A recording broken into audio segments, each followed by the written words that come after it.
Բարի երեկո, Tribune-ի եթերում կարճ միացում հաղորդաշարն է, որի ընթացքում ամփոփում ենք անցնող շաբաթվա կարևորագույն քաղաքական իրադարձությունները։ Այսօր մեր տաղավարում հյուրընկալել ենք Հայաստան խմբակցության պատգամավոր Արմենուհի Գյուրեղյանին։ Ողջույն Տիկին Գյուրեղյան։ Շնորհակալ եմ մեզ հրավերի համար։ Տիկին Գյուրեղյան, հաղորդաշարի ընթացքում մենք փորձում ենք հասցնել, գոնե թե հասցնել շաբաթվա ընթացքում տեղի ունեցած կարևոր իրադարձություններին անդրադառնալ, վերլուծել, հետհայաց գցել, համենայն դեպս չենք հասցնում առավելագույն թեմաները քննարկենք, բայց այս պահին կուզենայի սկսենք մի Հայաստանի նորագույն պատմության մեջ վճռորոշ շրջադարձային կետից, որը դարձավ 1999 թվականի հոկտեմբերի 27-ը, ու այս շաբաթ լրացավ ոճրագործության 26 տարին,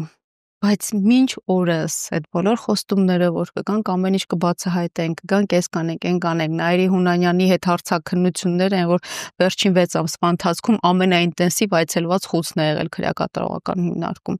Հիմա ինչի մասին է սա խոսում առհասարակ ու ինչու հնարավոր դարձավ այն ժամանակ հոկտեմբերի 27-ը, որ ասում էր, եթե հոկտեմբերի 27-ը չլիներ, կարծեմ Փաշինյանն էր ասում, սեպտեմբերի 27 չէր լինի, մարտի 1 չէր լինի, այդպիսի զուգահեռների մեջ էլ անցկացնենք։ Նախ իսկապես շատ կարևոր հարց եք բարձրացնում, այո, արդեն 26 տարի է մենք ունենք հոկտեմբերի 27 եւ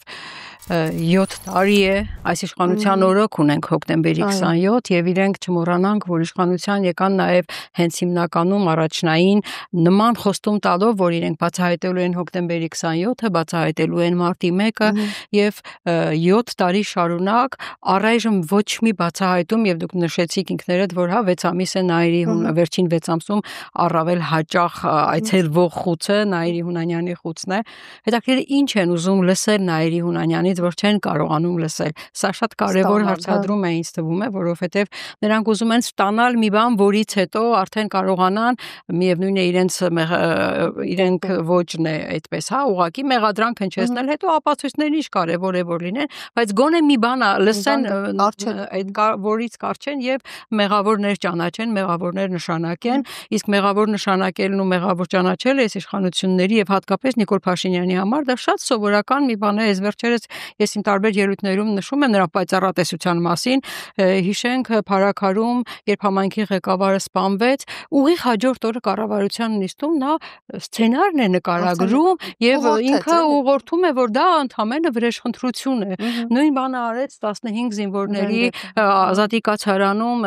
այդ հրդեհից զոհվածների մասին եւ ուղիղ հաջորդ օրը նա սցենարը նկարագրեց, ով ինչպես էր դույլով բենզինը լցրել եւ այլն, այսինքն հասկանում եք, լավ, այդ պայծառատեսությունը որտեղից էր։ Ես ասել եմ ու ելի եմ կրկնում, իմ մոտ ողջամիտ կասկած է առաջանում, որ այս ամենի ինքը փաստացիորեն միգուցե տեղյակ է այդ սցենարներից նախապես, որ ուղիղ հաջորդ օր այս սցենարը նկարագրում է եւ իրավապահ մարմինները ոչ այս կողմ, ոչ այն կողմ ուրիշ վարկած այլևս չեն քննարկում եւ իր առաջարկած վարկածը միշտ ճիշտ է դուրս գալիս։ Եվ միշտ դա է, դրա ուղղությամբ են գնում։ Դե հիմա այդ պայծառատեսությունն ուր է այդ մարդու մոտ, բան չի հոկտեմբերի 27-ի նկատմամբ այդ պայծառատեսությունն աշխատում, որովհետեւ չի կարող, որովհետև այդ պայծառատեսությունը ինքը տեսնում է եւ ով է ասել ողջամիտ կասկած, որ դեպի իրենց չի գնալու սլաքները եւ այդ պայծառատեսությունը թույլ չի տալիս բացահայտելու, որ հոկտեմբերի 27-ի կատարման հիմքում ովքեր են ընկած, ինքը շատ լավ հասկանում է դա, բայց նաև շատ լավ հասկանում է, որ խոստում է տվել է ու չի կատարել եւ մի քանի ամիս հետո նոր ընտրություններ են, այդ հարցը նորից դնելու են եւ դրա համար է այս վերջին 6 ամսվա այցելությունները։ Մի բան ուզում է փոկել Նաիրի Հունանյանից, որ հաջորդ 5 տարիների նոր խոստումների մեջ սա էլ նորից մտցնի, սա է ընդհանրապես իրենց գործելավոճը, ուղղակի սուտ դատարկ խոստումներ տալ, մարդկանց կերակրել սուտ խոստումներով եւ հաջորդ ընտրությունների համար իրենց համար ինչ որ խաղաթղթեր, հաղթաթղթեր ունենալ ձեռքում, ինչպես խաղաղության այսօրվա պայմանագրի մասին այդ հաղթաթղթերը, որ իբր թե խաղաղություն են բերել, ինչպես կառավարության ծրագիրն է, որ իբր 5 տարի իրենց խոստումները կատարել են, հաջորդ 5 տարիների նոր խոստումների մասին, այնպես որ բայց ինչ նկատի ուներ նա, Տիկին Գյուրեղյան, երբ որ համեմատում էր սեպտեմբերի 27-ը, ասում հոկտեմբերի 27 եթե չլիներ, չէր լինի մարտի 1-ը, չէր լինի սեպտեմբերի 27-ը։ Ինչ արձագանք էր ակնկալում դա ասելուց, ինչ էր ուզում էլի ստանալ։ Գիտեք, ես ամեն անգամ նրան լսելիս ոչ թե մտածում եմ, որ ինքը լուրջ մի բան է խոսում, այլ պարզապես այսպես ինչ որ մտքեր է հայտնում մարդկանց խոսակցությունների կենտրոնում է ինքը ուզում հայտնվել եւ եթե ինչ որ բան ուզում էր ասել, դա ասում է այդ պահի համար։ Եթե դա այդպես էր, որ հոկտեմբերի 27-ը չլիներ, սեպտեմբերի 27-ը չէր լինի, բա սեպտեմբերի 27-ը քո օրոք ա եղել, բա այնպես անեիր, որ չլիներ, չէ՞ որ իշխանություն էիր։ Չէ՞ որ իր օրոք եղել ինքը այնպես աներ, որ այդ սեպտեմբերի 27-ը չլիներ։ Մեղադրանքի սլանքները Ռուսաստանի կողմ ուղղեց բնականաբար, ու մինչ օրս էլ Ռուսաստան եւ Ռոբերտ Քոչարյանի այդ տանդեմը հոկտեմբերի 27-ի թեմայի մեջ շատ ակտիվ էլի կիրառվում է։ Շատ ակտիվ ինքը կիրառում է, բայց նույն հաջողությամբ շատ ակտիվ գնում է դեպի Ռուսաստան, այնտեղ որևէ երաշխիք գտնելու հետագայում իշխանությունը կորցնելուց հետո ազատվելու պատիժներից, փրկվելու պատիժներից, այդ նույն Ռուսաստանը ինքը չի խուսափում այդ նույն Ռուսաստան գնալ եւ երաշխիքներ խնդրել։ Ինքը չի խուսափում այդ նույն Ռուսաստան գնալ եւ այնտեղ գլուխը կաղ լսել թե իրեն ինչ են ասում, ինչպես է, ասենք, Բելարուսի նախագահը իրեն ծաղրում, ինչպես են երկու նախագահները նստած իրեն ծաղրում, դա ինչի մասին է խոսքը։ Այս պահին պետք է սլաքներն ուղում է Ռուսաստան գնում է, սլաքներն ուղում է դեպի Եվրոպա, Եվրոպայի գնում սլաքներն ուղում է դեպի Ամերիկա։ Դա է, սա իր գործելավոճն է, այնպես որ եթե սկսենք լուրջ նայել նրա սլաքներին, ուղղություններին, ապա իսկապես մեր խնդիրը ամեն ինչ անել, ինչ սլաքել ուզում է դնել, սրանից ազատվել է պետք։ Երկիրը փրկելու համար, որ երկրի, որ սլաքի, որ ուղղության վրա էլ ինքը շեշտը դնի, միևնույն է իր միակ խնդիրը իշխանությունը օրավել պահելն է, իշխանությունը մեկ օր ավել պահելով փրկել իրեն հետագա պատիժներից։ Ես բազմիցս կրկնել եմ, ինքը իրենից լավ ոչ մեկը չգիտի, թե ինքը ինչ է արել, ինչ է բերել մեր երկրի գլխին եւ ինչ պատժի է արժանանալու իշխանությունը կորցնելուց հետո, որովհետեւ ինքը իշխանություն հենց այնպես չի եկել, ինքը իշխանության եկել է կոնկրետ խոստումների կատարման համար, ինքը եկել է կոնկրետ ինչ որ բան ստանալով եւ ինչ է ստացել, ինչի դիմաց եւ այդ իր ատված խոստումների որ մասն է կատարել ու չկատարված մասը ինչ պատժի է բերելու իրեն, այդ ամենալավը ինքը գիտի։ Եվ նրա համար ինքը ամեն ինչ ասելու է, մի օր մի բան, հաջորդ օրը այդ նոր սուտ է հորինելու, նախորդ օրվա սուտը հերքելու համար, միայն թե մի օր, մեկ ժամ ավել իշխանությունը երկարեցնի իր։ Հասկանալի է, լավ, եթե դիտարկենք եւ ձեր ասածը, որ այսպես շղթական ռեակցիայով գրում ես երկիր, խոսում են երկրի մասին, գրում են այնտեղ նրա մասին, երբևէ նրա վերլուծություն ասեմ, հայտարարություն ասեմ, չի եղել որևէ ակնարկ Թուրքիայի մասին, Ադրբեջանի մասին, դե ճիշտ հակառակը մենք գնում ենք եղբայրության, խաղաղության, այդ այո խաղաքարտերը օգտագործում այլի քարոզարշավի համար, բայց էլի եթե ինչ որ առումով հիմա փակենք ուղակի թեման հոկտեմբերի 27-ի, դիտարկենք վերլուծաբանների գրեթե մեծ մասի էլի քննարկումներն ու հետևությունները, որ Թուրքիայի ականջներն են հոկտեմբերի 27-ի հետևում, թեպետ էլի այստեղ ինքը վարկածը Ռուսաստան է դեպի ուղարկում, բայց Թուրքիայի ականջները ավելի հավանական են, տեսնելով նրա հետագա գործողությունները։ Այն որ նրա այսօրվա նրա թիմի, նրա իշխանության գործունեությունը թուրք-ադրբեջանական տանդեմի պահանջների կատարումն է, այստեղ այսօր արդեն որևէ Հայաստանի Հանրապետության քաղաքացի կասկած անգամ չունի։ Եվ նա անում է այն, ինչ իրեն ուղղակի թելադրում են, պարտադրում են, եւ այստեղից նորից եմ կրկնում, մի մոտ շատ հստակ ողջամիտ կասկած է առաջանում, որ ինքը հենց այդ թուրք-ադրբեջանական տանդեմից է կոնկրետ հրահանգներ ստացել, իսկ ինչի դիմաց, այդ ինքը գիտի։ Որտեղ որևէ մեկը որևէ մեկին հրահանգ տալու համար հաստատ գիտի, չէ, որ համոզված է, որ այդ հրահանգվողը պետք է կատարի, ուրեմն ինչ որ բան ստացել է նա։ Իսկ ինչ է ստացել, դա կբացվի, չէ, տարիներ հետո, բայց այո, թուրք-ադրբեջանական տանդեմին նա ոչ մի սլաք չի ուղղում։ Ինչպես կարող է ուղղել, եթե ինքը այդ տանդեմի նախագծած ծրագիրն է իրականացնում այստեղ։ Ինքը իր ծրագրի դեմ ո՞նց սլաքներ ուղղի։ Իսկ որ այդ ծրագիրն է, ինձ թվում է, այսօր մենք չունենք որևէ հայ քաղաքացի, որ դրանում կասկած ունի։ Դե մի դիտարկում էլ էս կոնտեքստում իրականում Տիկին Գյուրիղյան, որովհետև Արցախի հարցը վարչապետը փակված է համարում, ինչպես նաև նրա ամբողջ շրջապատը, ու էլի նույն կոնտեքստում կապված է, հավանաբար խուցը գնալու թեման դրա հետ է կապված նաև, որ այս ոճրագործությունը Արցախի հարցի կարգավորման հետ անմիջական կապուղիներով սենց էլի ուզում էին ինչ-որ բաներ կորզել նկատի ունելով այդ այսպես կոչված մեղրի միջանցքի տալու չտալու խնդիրը։ Այդ դրա կոնտեքստում է։ Դե իրենք գիտեք վաղուց են ասում, որ մեղրին իրենք չեն տվել, մեղրին նախկիններն են տվել, այսպես ասած, թե պարզվում է, որ այդ թուրք-ադրբեջանական տանդեմը 30 տարի տվել էին, բայց Ալիևը չգիտես ինչու չէր վերցնում, չգիտեր, որ իրեն տվել են, եկավ Նիկոլը եւ նոր հենց այդ ժամանակ հասկացան, որ նախկինները տվել են, թե հասկանում եք, ախր իր ասացի մեջ սուտը այնքան շատ է, անտրամաբանական այնքան շատ է, որ որևէ կերպ մեկնաբանել նրա ասածները չէ։ Միակ մեկնաբանությունը ինձ համար, միակ բացատրությունը էլի եմ կրկնում, իր ծրագրի կատարումն է, երբ որ շատ ժամանակ ինքը իրեն իհարկե հիշում եք մի 2 տարի առաջ, 3 տարի առաջ այսպես ինքն էր իրեն իր թիմն էր ներկայացնում, խեղճ Հարիֆն ինչ անի։ Ինքը Հարիֆ չի։ Իր թիմը Հարիֆ չի, իրենք շատ հստակ գծագրված իրականացնում են երկիրը թուրք-ադրբեջանական տանդեմին հասնելու ծրագիրը, եւ երբ ես մի անգամ իրեն հարցրեցի, որ ասում էր դուք իմ գրպանն էի գցել, խեղճ Հարիֆն ինչ անի, չէ՞, ժողովուրդն ասում, երբ հարցրեցի, ասեցի, այդ որ ձեռքը տարար գրպանդ ու տեսար, որ այնտեղ բան են գցել, ինչու է ժամանակ չբարձրաձայնեցիր, չէ՞ որ խոստացել էր, որ պիտի գաս հրապարակում բարձրաձայնես, Արցախի հարցն էլ պետք է ժողովրդի հետ քննարկման արդյունքում լուծեիր։ Ես չեմ հասկանում, բացատրի, միամիտ լոռեցի եմ, խնդրում եմ բացատրես, այդ ոնց եղավ, որ ձեռքը տարար գրպանը թուղթ տեսար ու ժողովրդի հետ չքննարկեցիր, կամ այդ ոնց է ժողովրդի հետ քննարկումը հրապարակում պատկերացնում, թե միամիտ իջևանց եմ, ինչ միամիտ իջևանց, ինքը շատ լավ, այսպես ասած, մշակված, ծրագրավորված գործունեություն է իրականացնում, եւ երբ ես հենց իր թիմին եմ ասել, ասեցի, խնդրում եմ ինձ ներկայացրեք առաջին 1, 2, 3 քայլերը, ինչ կանեիք, խնդիր եմ առաջարկել, եթե դուք ուզում եք, խնդիր եք ստացել, կոնկրետ X երկիրը, մեր այս դեպքում Հայաստանի Հանրապետությունը կործանելու ինչ քայլեր կանեիք, գրեք այդ քայլերը եւ այդ ձեր գրած քայլերը X երկրի համար համեմատեք այն քայլերի հետ, որ դուք եկել եք իշխանությունը ստանալուց հետո։ Եվ հիմա կտեսնեք, որ դուք այո ծրագրավորված անում եք։ Նրանք եկան, ինչ արեցին, կրթություն քանդեցին, ընտանիք փորձեցին քանդել, սրբություններ քանդեցին, հերոսությունը ոտնակոխարեցին, եկեղեցու վրա հարձակվեցին, իրենց համար բոլոր ազգային արժեքների ոտնահարեցին, սա է, որովհետև այդ ամենը այն ուժներ, որով հայ ժողովուրդը միաձուլվում էր եւ պայքարում էր ընդհանրապես երկիրը կործանելու, Արցախը կորցնելու, իսկ ինքը դա արեց, իսկ դա շատ լավ մշակված ծրագիր է, ինքն էլ այդ շատ լավ մշակված ծրագրի շատ լավ հետևողական կատարող է։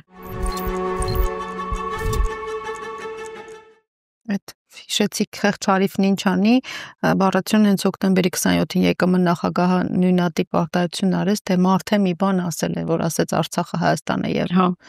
դա ինչ էր էլի Այսինքն մարդը մի բան ասել է, այսինքն երկրի ղեկավարը ինչ որ մեկն է, երկրի ղեկավարը ինչ որ մեկն է, որ կարա միտեղ մի բան ասի, մի քիչ խմածել լինի մի բան ասի, մի քիչ գինով ցածել լինի մի ուրիշ բան ասի, սա, այսինքն դա երկրի ղեկավարի կեցվածությունն էր, որ փորձեց նրան էլի ժողովրդական կերպարի մեջ էսպես մտցնել ու այս հարստության ֆոնի տակ ժողովրդական կերպարը Հարիֆի կարգավիճակն է, Հարիֆն է, դե ինչ ասեմ, մենք էլ այսօր այդ Հարիֆների վարած քաղաքականության զոհերն ենք դարձել փաստորեն։ Տիկին Կիրանաց, ցես հոկտեմբերի 27-ից հետո իշխանությունը մի կողմ դնենք առհասարակ մեր բոլոր հասարակական քաղաքական շրջանակները այս պահին ինչ որ դաս կոնե քաղեցին։ Գիտեք, ամեն դեպքում թե էլի հիասթափության ալիքն ավելի ուժեղ է։ Հիասթափության ալիքը թույլ է, այնպես չի, որ շատ ուժեղ չի առաջվանում, սրանցից հիասթափությունը, բայց անտարբերությունը դեռ միգուցե նաև անվստահությունը, որ իրենց պայքարը ինչ որ բանի կհասցնի, դա դեռ ուժեղ է եւ ցավոք սրտի մենք այսօր ունենք այս կարգի տոկոսային ներկայացվածություն հենց որոշումների կայացման մակարդակում հենց այդ անտարբերության արդյունքում, ինչու նրանք ստացան 70 եւ ավելի տոկոս մանդատ, որովհետեւ մեր ընտրողը չգնաց ընտրության։ Նրանք ոչ թե կեսից ավելի ձայն ստացան, ոչ։ Կեսից պակաս քիչ գնացածների կեսից ավելիին, դա ընդհանուր ընտրողն, սա անտարբերության ցուցանիշ է, սա է հենց եւ մեր ամենալուրջ խնդիրը այսօր հենց դա է, որ հանրությանը հասկացնենք, որ իրենց չմասնակցությունը ընտրություններին, դա նույնն է, որ իրենք գնան եւ ձայն տան այս ապիկար իշխանություններին։ որովհետև չմասնակցությունը հավասարարժեք է դառնում այս պարագայում, իրենց չմասնակցությունով բարձրացնում են նրանց տոկոսը։ Ցավոք սրտի, այո, անտարբերությունը, բայց գիտեք, ես մի քիչ անուղղելի լավատես եմ եւ հույս ունեմ, որ իսկապես արթնացել է, հույս ունեմ, որ իսկապես արթնացել է հանրությունը։ Ես ինքս դասավանդում եմ համալսարանում Վանաձորի եւ այն ուսանողները, ովքեր ինձ 3-4 տարի առաջ քննադատում էին Նիկոլին քննադատելու համար, հիմա այսօր ինձ ասում են ընկեր Գյուրեղյան, երբ որ ես խոսում եմ Նիկոլապաշտության մասին, ասում եմ, դուք մեզ վիրավորում եք, մենք Նիկոլապաշտ չենք, մենք Նիկոլ չենք ընտրել։ Ասում ես շատ ուրախ եմ, որ ես սխալվել եմ։ Հասկանում եք, այսինքն հասկանում եք այդ փոփոխությունը, տեսանելի է այդ փոփոխությունը։ Ես անընդհատ Վանաձոր Երևան այդ երթուղային տաքսիներով եմ եւ Վանաձորից տաքսիներով եմ գնում գալիս եւ այդ ուղևորների մոտեցումը ես ամեն օր եմ տեսնում, ես ամեն օր զգում եմ, Վանաձորում քայլում եմ այն մարդիկ, ովքեր որ միշտ խուսափել էին ինձ բարևելուց, որովհետև ես ընդդիմադիր էի, հիմա ընդհակառակը ընդառաջ են գալիս, շփտում են, բարևում են, հասկանում եք, այս ամեն ինչը խոսում է հանրության մեջ կարծիքի փոփոխության մասին, մնում է, որ այդ կարծիքը արտահայտվի նաև փաստացիորեն բողոքի ցույցերում մասնակցությամբ, ընտրության ժամանակ ընտրությամբ, բայց որ այդ արդեն նիկոլիզմի դեմ մոտեցումները արկա են հանրության մեջ, մեծամասնության մեջ դա ակնհայտ է, դա աքսիոմատիկ է։ Կարծում եմ ինքն էլ դա հասկանում է սպահի դրությամբ։ Ինքը հասկանում է եւ այս ամեն ինչը այսօրվա իր վարած այս հիստերիկ քաղաքականությունը հենց դրա արդյունքն է։ Ինքը ոչ միայն հասկանում է, ինքը ամեն օր ստանում է այդ նախորդ օրվա հետազոտությունների, հարցումների արդյունքները, ինքը ես էլ եմ ասում, ինքը հարիվ չի, ինքը ամեն օր այդ ամեն ինչը ստուգում է եւ ամեն օր ստանում է այդ արդյունքները։ Եվ այդ արդյունքներն են իրեն այդ վիճակի մեջ, այդ հիստերիայի մեջ գցում, որտեղ ինքը շատ լավ գիտի, որ վերընտրվողը չի, եթե չանի կեղծիք, եթե չանցնի վախեցնելուն, ինքը վերընտրվողը չի եւ շատ լավ գիտի, որ չվերընտրվեց ում կողմից ինչ պատժի արժանանալու։ Տիկին Գյուրեղյան, անդրադառնանք թերևս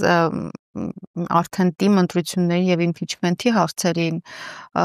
որովհետեւ ժողովուրդը, ինչպես դուք ասացիք, այդ կամ արտահայտման հենց առաջիկա վկայությունը տեսնելու ենք վաղ շաբաթի արդեն ընտրություններում, գալիք որ նա Քարոզ Արշավը այս պահին ընթանում է,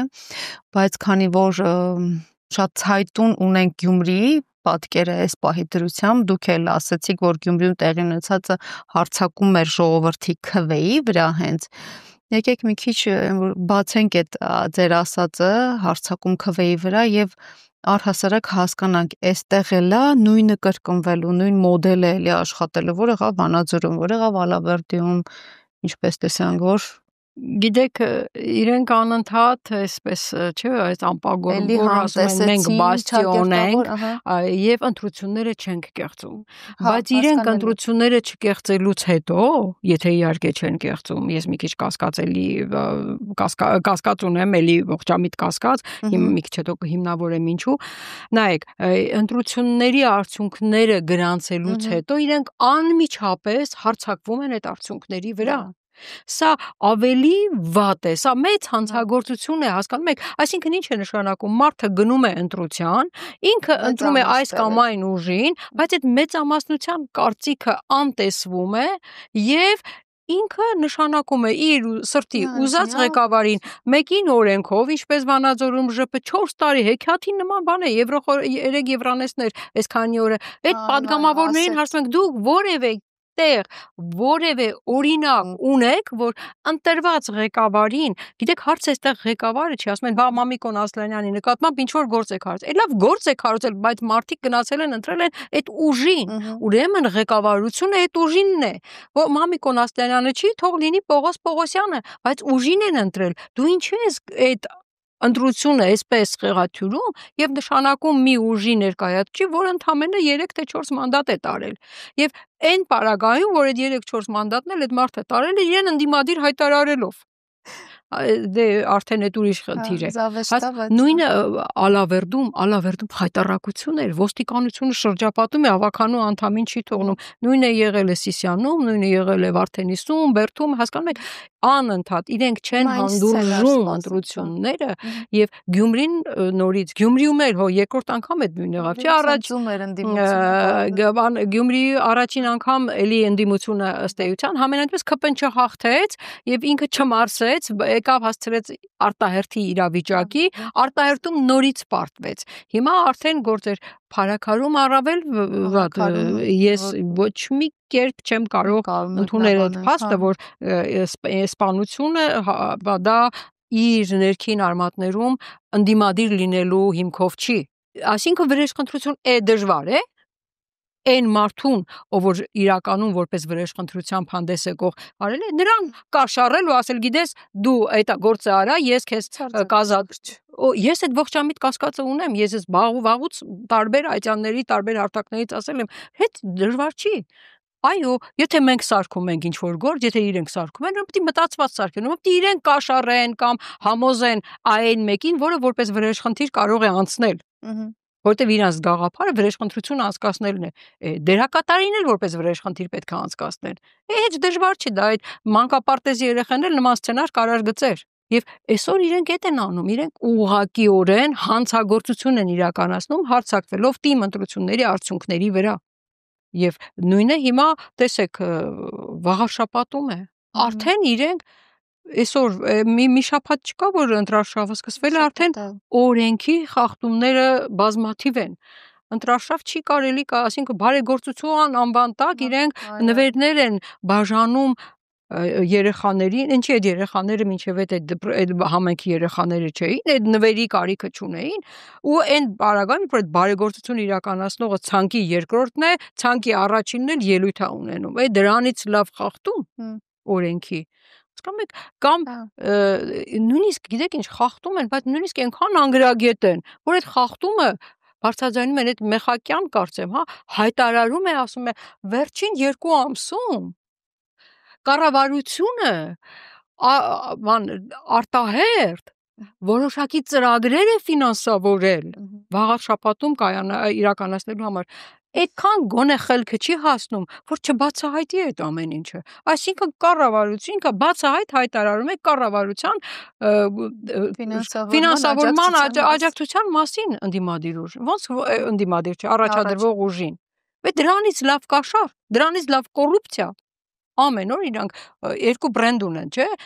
ժողովրդավարությունը եւ կոռուպցիայի դեմ պայքարը, կոռուպցիան արմատախիլ անել, երկու բրենդն էլ խայտարակ վիճակում են։ Երկու բրենդում էլ տապալվել են իրենք։ Ասում եմ, երկու բրենդն էլ իրենց մոտ խայտարակ վիճակում է։ Հիմա էլ ուրիշ բան չունեն ասելու, այդ նույն բաները տարբեր ձևերով են ասում։ Նույնը անելու են վաղ։ Սպասենք սցենարային նույն հաջորդականությունը։ Գիտեք, պարզապես իրենք մի բան հաշվի չեն առել, որ այն ուժերը, ովքեր այն ընդդիմադիր ուժերը, ովքեր առաջադրվում են, իրենք այդ սցենարները իրենց աչքի առաջ տեսնում են։ Իրենք իրենց աչքի առաջ դա գիտեն, հաշվի են առնում եւ պատրաստ են այդ սցենարներին։ Կարող է Վարդան Ղուկասյանը պատրաստ չէր նման սցենարի կամ ենթադրենք Փարաքարում, որ սպանվեց պատրաստ չէր։ Նրանք բոլորն էլ, որտեվ իրենք 21 թվականից սկսած տարբեր դեպքերով տեսել են։ Այստեղ որ ես ասացի ողջամիտ կասկած ունեմ կեղծելու, ես ասեմ, նայեք 21 թվականի հուլիսին ազգային ժողովում ինքը այդպես ցնծուն հաղթանակ տարավ, էլի եմ կրկնում հաղթանակ անտարբերների հաշվին, որովհետև ովքեր չմասնակցեցին նրանց արդյունքում, բայց այդ ոնց եղավ, որ 21 թվականի հուլիսին այդպես 70%-անոց հաղթանակ վերցվեց, բայց ուղիղ 2-3 ամիս հետո տիմերի ընտրություններում հերթով մեկի հետևից սկսեց պարտվել Ուրեմն չէ որ այդ ընթացքում էլ ինչ որ լուրջ քաղաքական ինչ որ բան չէր եղել, այսինքն տիմի ընտրություններում մարդիկ շատ ավելի ազատ էին իրենց կարծիքը արտահայտելու միգուցե ազգային ժողովում օգտագործվել է բանակի ուժը որպես քվե միտեղից տարվել է միտեղ որը չէր կարող անել տիմերի ժամանակ չէր կարող դրսից այստեղից այնտեղից տարբեր ընտրողներ բերել որովհետև համայնքը փակ համայնք է փակ տիրույթ է իրենք ճանաչում են իրենց ընտրողներին հասկանում եք ես էլի ողջամիտ ու լուրջ կասկածներ ունեմ որ հենց ազգային ժողովի ընտրությունների արդյունքները կեղծվել են եւ ինչքան էլ ուզում էի իրանք ինչքան խոսում են բրենդը ժողովրդավարությունը իրենց մոտ բրենդ է այնքան ապացուցում են որ իրենք խնդիր ունեն ժողովրդավարության հետ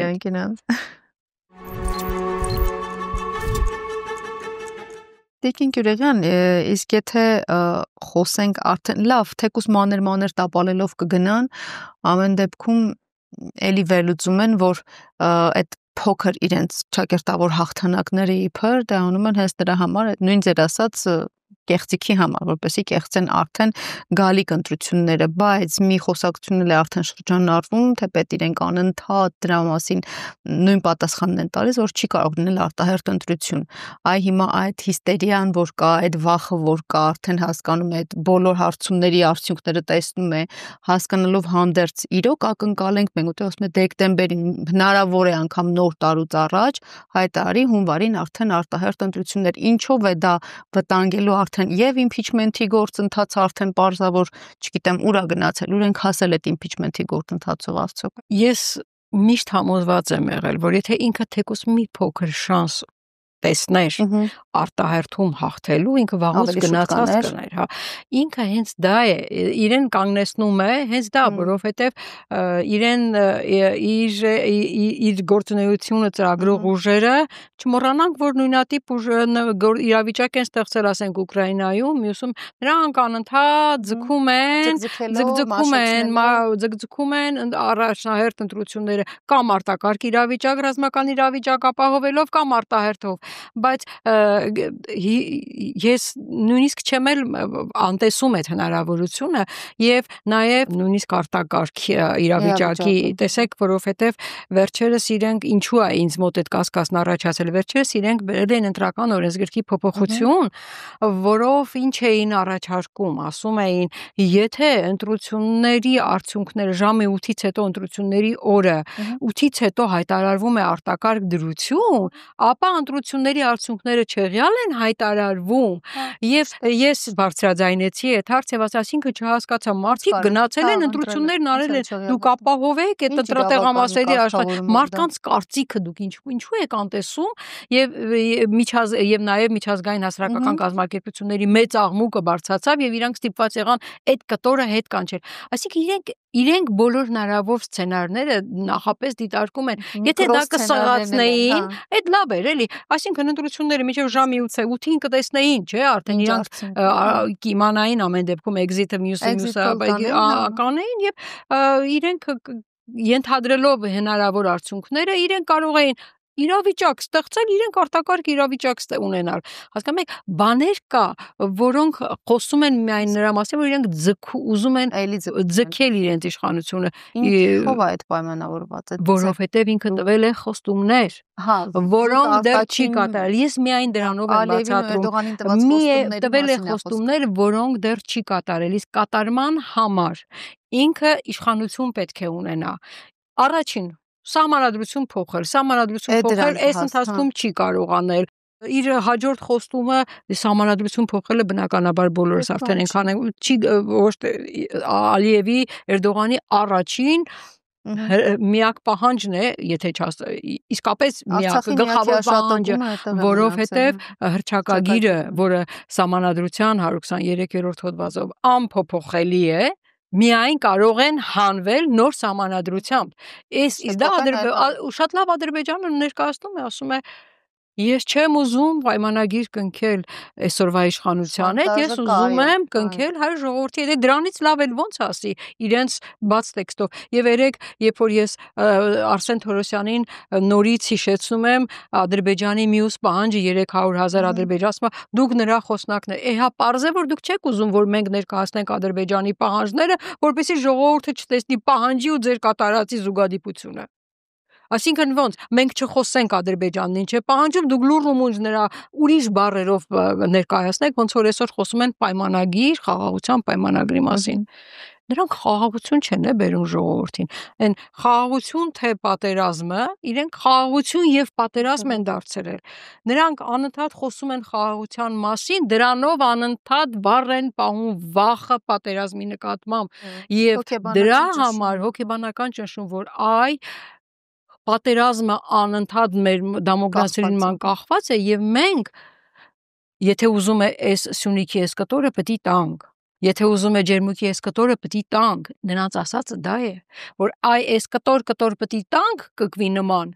որովհետև որ ինքն էր հենց կկվի հեքիաթը պատմում նման պիտի տանք, որպեսզի մենք խաղաղություն ունենանք։ Ինքը էլի եմ կրկնում, խաղաղություն թե պատերազմ չի դրել ժողովուրդը, խաղաղություն եւ պատերազմ է դրել։ Ինքը խաղաղության թուղթը այսպես թմկահարում է, բայց դրա փոխարեն պատերազմի վախով կտոր երկիրը հանձնում։ Իսկ դա իրենից իշխանություն է ուզում։ Դա անելու համար ինքը իշխանություն ունենա։ Իսկ դա Ադրբեջանի պահանջն է Թուրքիայի ավելի շուտ։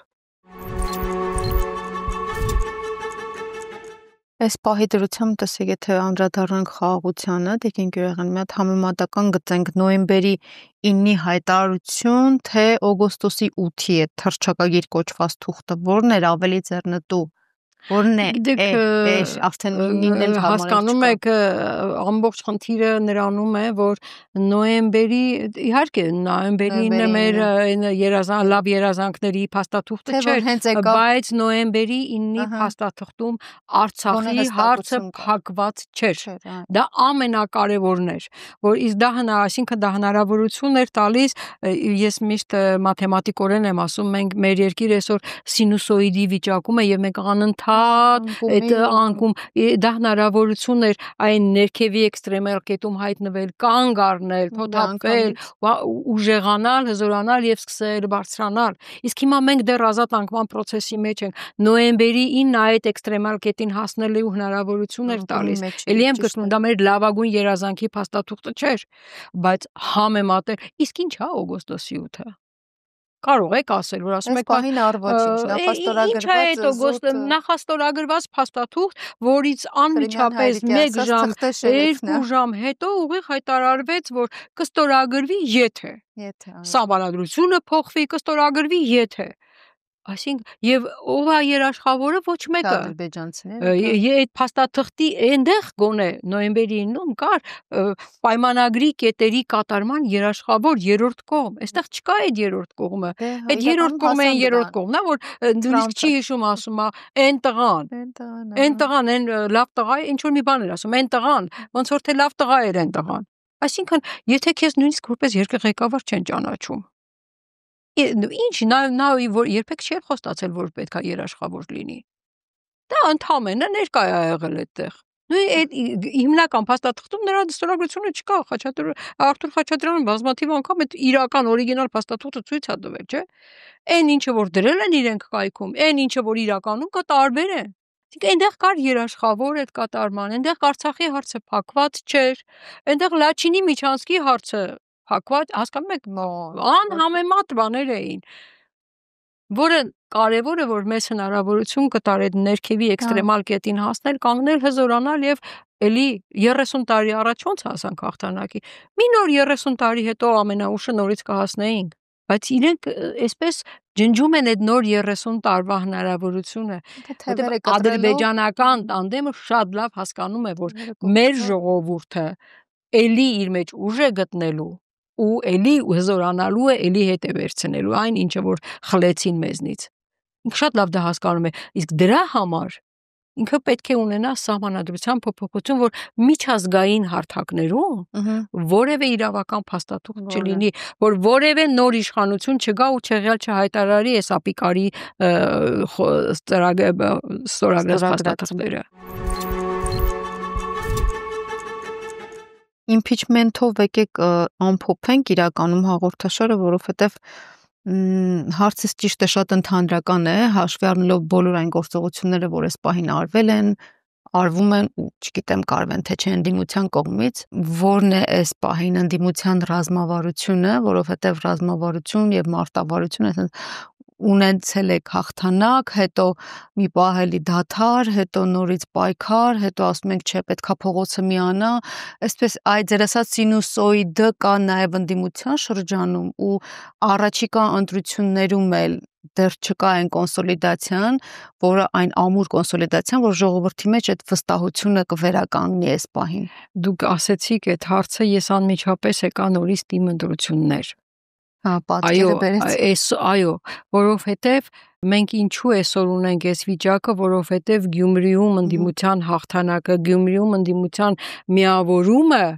շատ բան ապացուցեց եւ ժողովրդի մեջ վստահությունը իր քվեի նկատմամբ, իր ուժի նկատմամբ, իր միավորման արդյունքի նկատմամբ բարձրացավ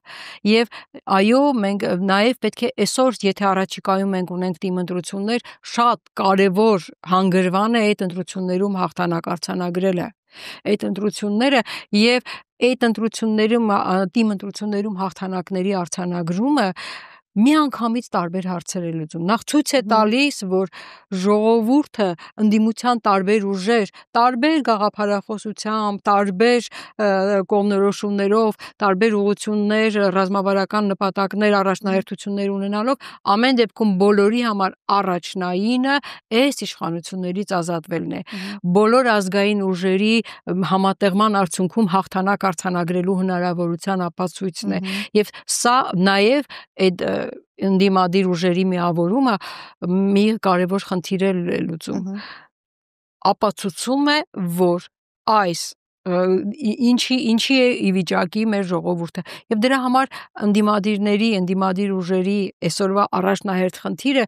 միավորում ապահովելն է առաջիկա շատ մոտ օրերս ընտրություններում հաղթանակ արձանագրելու դա մարտավարական լուրջ կարևոր խնդիր է ռազմավարական ամենալուրջ խնդիրը իհարկե այս իշխանություններից ազատվելն է ամենալուրջ նպատակը մեր նպատակը ես միշտ ասել եմ մեր նպատակը իշխանություններից ազատվելը չի մեր նպատակը երկիրը փրկելն է իսկ երկիրը փրկելու առաջին խնդիրը որ պետք է լուծենք միանշանակ այս իշխանություններից ազատվելն է հասկանում եք այս իշխանություններից ազատվելը լուրջ խնդիր է առաջնային խնդիրն է նպատակը իրականացնելու համար երկիրը փրկելու հետո իշխանություններից ազատվելուց հետո մենք շատ ավելի լուրջ խնդիրներ ունենք այս մարտահրավերները, որ կանգնած են մեր երկրի առաջ, այդ մարտահրավերները լուծել։ Դրա համար պետք է ազգային, այսինքն ուժերի միջոցով մի հատ այնպիսի կառավարություն ձևավորել, որտեղ լինեն պրոֆեսիոնալների կառավարություն։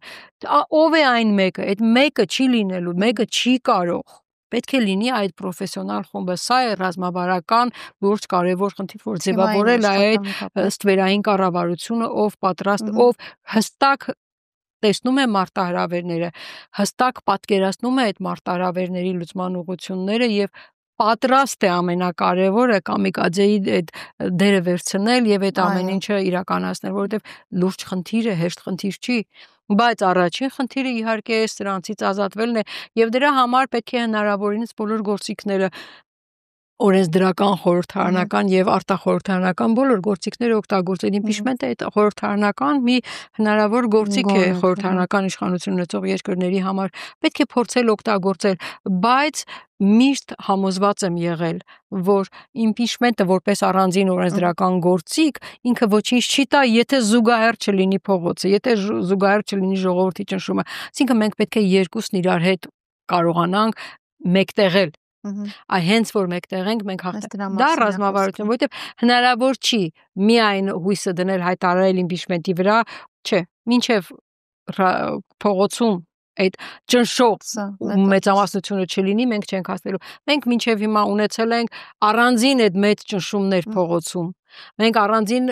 ունեցել ենք այդ impeachment-ի մասին խոսակցություններ բայց արդյունքը արձանագրելու համար մեզ այդ երկուսը մեկտեղ է պետք մեկտեղել է պետք այնպես չի որ տարբեր ուժեր դա միասնական չեն եղել բայց այդ երկու գործողություն այդ երկու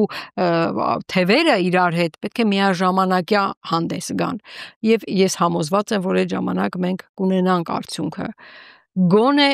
այս ամեն ինչը եթե ուրիշ բան չլինի գոնե այս ամեն ինչը այն տրամադրությունը կստեղծեն ժողովրդի մեջ որ գոնե հերթական ընտրությունների ժամանակ այդ տրամադրություններով հանրությունը կգնա ընտրությունների իհարկե շատ ավելի լավ կլինի որ շատ ավելի շուտ լինի դա եւ շատ ավելի ճիշտ կլինի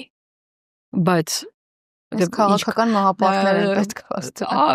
ըստ էության քաղաքական մահապարտներ չի որ չկան շատ են այսօրվա թիմում առաջադրվող ընդդիմադիր տեխնացուները քաղաքական մահապարտներ են այդպես չէ։ Հասկանալով, այո, գիտակցելով են քաղաքապետը, քաղաքական մահապարտ էր։ Վարդան Ղուկասյան ինչու են կալանավորեցին, Մամիկոն Աստանյանը ինչի ինքը չգիտեր, որ իր գլխին սարքելու են, կամ են մյուսները։ Իմպիչմենտի միակ տեխնացուին վարչապետի։ Մանից ինքնաթիռից հասցրեցին միանգամից նույնիսկ ընտանիքի անդամների հետ հանդիպման թույլ չտվեցին հանդիպելու։ Էսը բոլորն էլ հասկանում են ինչի մասին է խոսքը, բայց կան այդ քաղաքական մահապարտները ու ավելի են շատանալու։ Ինչի է այսպես խառնվել, որովհետև գիտեք նոյեմբերից հետո հաջորդ տարի արդեն մնացած համայնքներում թիմ ընտրությունները այսպես հերթով գալու են։ Դրա համար ինքը այդ մահվան հետ կռիվ է տալիս, ինքը ամեն ինչ անում է, որ վաղ շաբաթում հաղթի։ Իհարկե, եթե իրական ընտրություն լինի, ես առավել քան համոզված եմ, որ չի հաղթելու, եւ եթե թույլ կտակ, եթե ժամանակը ներում է, ես կոչ եմ անել, ուզում եմ կոչ ուղղել մեր հայրենակիցներին, հատկապես վաղաշաբաթ համայնքի ընտրողներին, սիրելի հայրենակիցներ, դուք այսօր դուք նոյեմբերի 16-ին գնալու եք ընտրելու ոչ միայն ձեր համայնքի ավագանի ու դրանով նաև համայնքի ղեկավար, դուք այսօր գնալու եք եւ ապացուցելու եք, որ այս իշխանությունները ապիկար են եւ ապացուցելու եք, որ այս իշխանություններին չի կարելի վստահել։ Դուք ձեր ընդդիմադիր ուժերին ձայն տալով, դրանով ձեր այդ քայլով հիմնավորելու եք, ապացուցելու եք, որ ժողովուրդը ուժ է եւ ամեն դեպքում մեծացնելու եք հանրության վստահությունը իր քվեի նկատմամբ։ Այնպես որ սիրելի վաղարշապատցիներ, ձեզ կոչ եմ անում անպայմանորեն մասնակցել ընտրություններին, թեկուս ոչ մի ուժի ձայն չտաք, բայց գնացեք եւ ձեր ոչ մի ուժին ձայն չտալով ամեն դեպքում մասնակցության տոկոսը բարձրացրեք, այս ապիկարների հասանելիք ձայների տոկոսը իջեցրեք եւ արդյունքում ընդդիմադիր ուժերի միավորման արդյունքում, ինչպես դա եղավ Գյումրիում, վաղարշապատից էլ դուրս շպրտենք այս իշխանություններին, համոզենք մեր հանրությանը, ապացուցենք մեր հանրությանը, որ մեր հանրությունը երբեք ասֆալտը չի գերադասում հայրենիքից,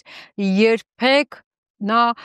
չի կարող իշխանության բերել երկիրը Թուրքին, ադրբեջանական տանդեմին հանձնող ուժին։ Բոլորիս կոչ եմ անպայմանորեն մասնակցել այդ ընտրություններին, հնարավորինս ընդդիմադիր ուժերին ձայն տալ, որպեսզի նրանք իրենց միավորմամբ ձևավորեն իշխանություն եւ համոզել այս ապիկարներին, ապացուցել այս ապիկարներին, որ ամեն ինչ չէ, որ վախով ու ասֆալտով կարելի է ձեռք բերել։ Հաղթանակ հաղթանակին։ Շնորհակալություն։ Շատ լավ է, շնորհակալ եմ Տիկին Գյուրեղյան հարցազրույցի համար։ Շնորհակալ եմ ես։ Սիրելի հետևորդներ, եղեք ակտիվ մեր Facebook-ում, YouTube-ում, նաև Patreon-ում, անցնող շաբաթվա անցուդարձին առաջինը եւ մշտապես հետևելու համար։ Կհանդիպենք։